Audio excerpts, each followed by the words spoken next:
Hello बच्चों, एपीडब्ल्यू में आपका स्वागत है। आइए देखते हैं अगली क्लास के बारे में। तो देखिए, पिछली क्लास में क्या बताया गया था। मापन, मात्रक, ये पढ़ा दिए गए थे। ठीक है। अब हमको देखना है इसके आगे से। अब हम क्या स्टार्ट करेंगे, प्रकाश वर्ष क्या होता है।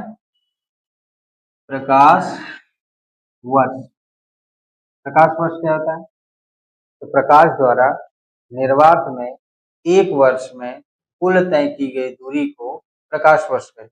या इसको एक प्रकाश वर्ष में कितने दिन होते हैं, 365। तो प्रकाश द्वारा निर्वात में 365 दिनों में कुल तय की गई दूरी को प्रकाश वर्ष कहते हैं। ठीक है। अब एक प्रकाश वर्ष कितना होता है।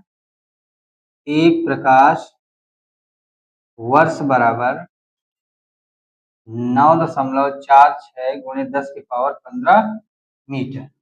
ठीक है। कितना होता है एक प्रकाश वर्ष बराबर 9.46 गुणे 10 की पावर 15 मीटर। बहुत इंपॉर्टेंट होता है। ठीक है।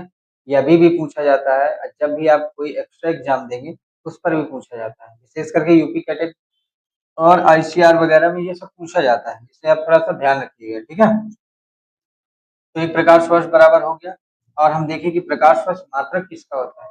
तो प्रकाश वर्ष जो है इसका मात्रक होता है खगोलीय दूरी का। किसका होता है, खगोलीय दूरी का। ठीक है। बात की जाए अगर कि खगोलीय दूरी का मात्रक क्या होता है, तो प्रकाश वर्ष। दूरी का सबसे बड़ा मात्रक क्या होता है। दूरी का सबसे बड़ा मात्रक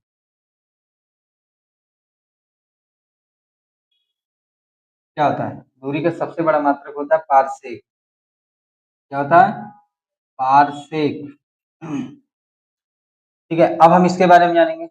एक पारसेक बराबर कितना होता है। एक पारसेक बराबर 3.26 प्रकाश वर्ष। ठीक है। कितना होता है, एक पारसेक बराबर होता है 3.26 प्रकाश वर्ष। याद रखना, भूलना मत। ठीक है।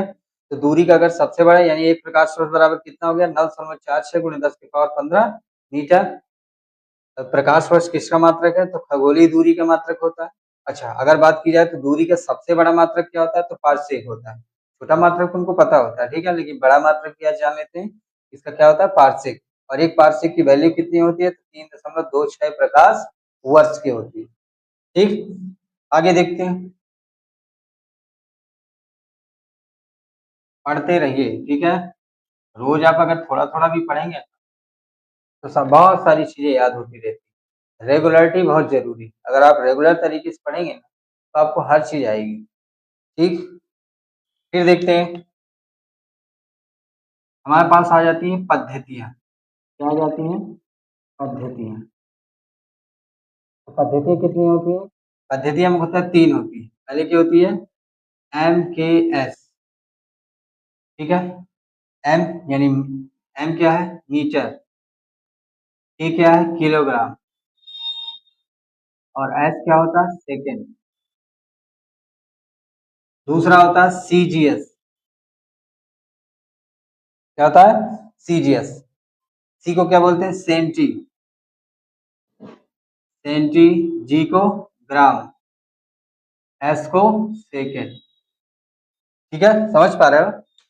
मीटर, के को किलोग्राम, एस को सेकेंड, सी को सेंटी, जी को ग्राम, एस को सेकेंड। तीसरी होती है FPS। FPS यानी ये क्या, फुट। ये क्या होता है, पाउंड। और एस क्या होता है, सेकेंड। ठीक है। फुट का देखिए प्रयोग आज भी करते हैं, metre, kilogram, second, centigram, second, इन सबका यूज आज हमारे जीवन में प्रॉपर तरीके से होता है। फुट का देखिए, आप जब भी कोई प्लाट वगैरह खरीदते हो तो किस में मापा जाता है, फुट में, यानी जमीन को किस में मापते हैं, फुट में। पाउंड को, अब पाउंड को क्या मापते हैं, जो बहुत सारा जैसे टन वगैरह में ये सरिया वगैरह खरीदते हैं ना, जितना भी लोहे का सामान खरीदते हैं लगभग कितने में आता है, पाउंड के जरिए खरीदा जाता है। ठीक है। जो बहुत ज्यादा मात्रा में लिया जाता है उसको किस में लिया जाता है, पाउंड में। याद रखोगे। और सेकंड का तो टाइम से रिलेटेड होता है।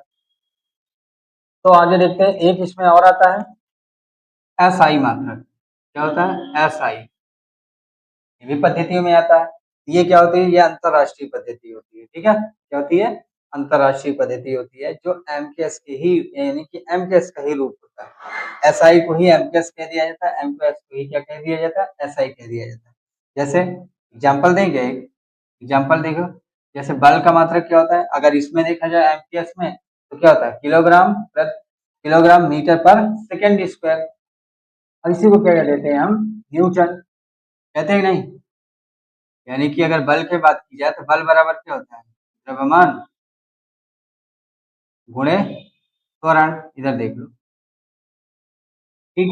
इसकी यूनिट की बात की जाए तो हमारे पास क्या बनता है, द्रव्यमान का मात्रक क्या होता है, किलोग्राम, और त्वरण का मीटर प्रति सेकेंड स्क्वायर।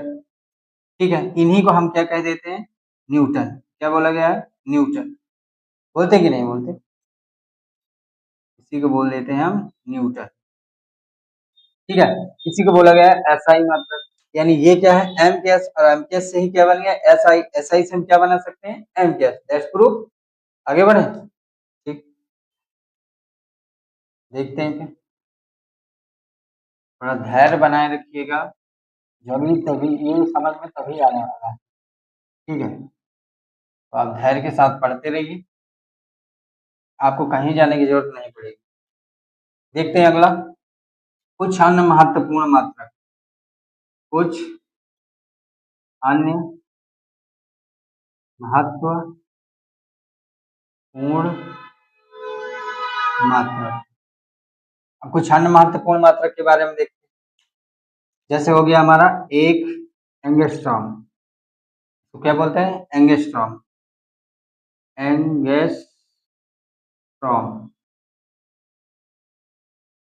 एक एंगस्ट्रॉम बराबर कितना होता है, 10 के पावर माइनस का 10 मीटर, ठीक है। एक नैनो बराबर कितना होता है, एक नैनो बराबर होता है 10 के पावर माइनस का 9 मीटर, ठीक है। ये वैल्यू बहुत ज्यादा जरूरी है, फिजिक्स अगर पढ़ना है तो ये बिना वैल्यू के कोई काम नहीं होता है, क्योंकि जितने भी इसके न्यूमेरिकल आते हैं ना, सब इन पर डिपेंड होता है, ठीक। इसलिए इन पर ज्यादा विशेष करके ध्यान देना है। और एक एंगस्ट्रॉम, ओ सॉरी, एक माइक्रोन बराबर कितना होता है, इसको बोलते हैं माइक्रोन, या माइक्रो भी बोल सकते हैं, ठीक है। एक माइक्रोन की वैल्यू कितनी होती है, 10 के पावर माइनस का 6 मीटर। एक पिकोमीटर बराबर कितना होता है, यानी एक पिको बराबर 10 के पावर माइनस का 12 मीटर।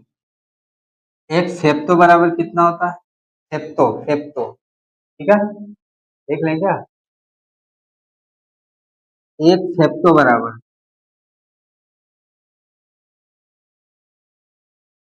एक फेप्टो बराबर कितना हो गया, 10 की पावर माइनस का 15 मीटर, ठीक है। याद रखना, एक फेप्टो बराबर कितना हो जाएगा, 10 की पावर माइनस का 15 मीटर। यानी ये वैल्यू लगभग लगभग क्या होना चाहिए, तुमको याद होना चाहिए, क्योंकि सबसे ज्यादा फिजिक्स में यही वैल्यू पूछी जाती है, ठीक। तो याद रखना, एक एंगस्ट्रॉम बराबर कितना हो गया, 10 की पावर माइनस का 10 मीटर। एक नैनो बराबर कितना हो गया, 10 की पावर माइनस का 9 मीटर। एक माइक्रोन बराबर कितना हो गया, 10 की पावर माइनस का 6 मीटर। एक पिको बराबर हो गया 10 की पावर माइनस का 12 मीटर। एक फेप्टो बराबर कितना हो गया, 10 की पावर माइनस का 15 मीटर। देखो एक इसमें और क्या होता है, अगर कभी कह दे कि एक नैनो सेकंड बराबर कितना होता है, तो ठीक है, हमको पीछे की यूनिट चेंज की जाती है। देखो यहाँ पर, जैसे अगर आ जाता है एक नैनो सेकंड बराबर, एक नैनो सेकंड बराबर, तो एक नैनो सेकंड की वैल्यू अगर पूछे तो हमको सेकंड में बताना ना। देखो इधर मीटर पे पूछेगा, एक नैनोमीटर बराबर तो हमको मीटर रखना, एक माइक्रोमीटर बराबर तो हमको मीटर रखना, एक पिकोमीटर बराबर तो हमको मीटर रखना। अगर बात करते हैं एक नैनो सेकंड, तो ये वैल्यू कभी नहीं चेंज होती, यानी नैनो में कितना था, 10 के पावर माइनस का 9 मीटर, तो तुमको भी रख देना 10 के पावर माइनस का 9। लेकिन ये यूनिट क्या जोड़े, सेकंड, तो आपको भी जोड़ देना है क्या, सेकंड।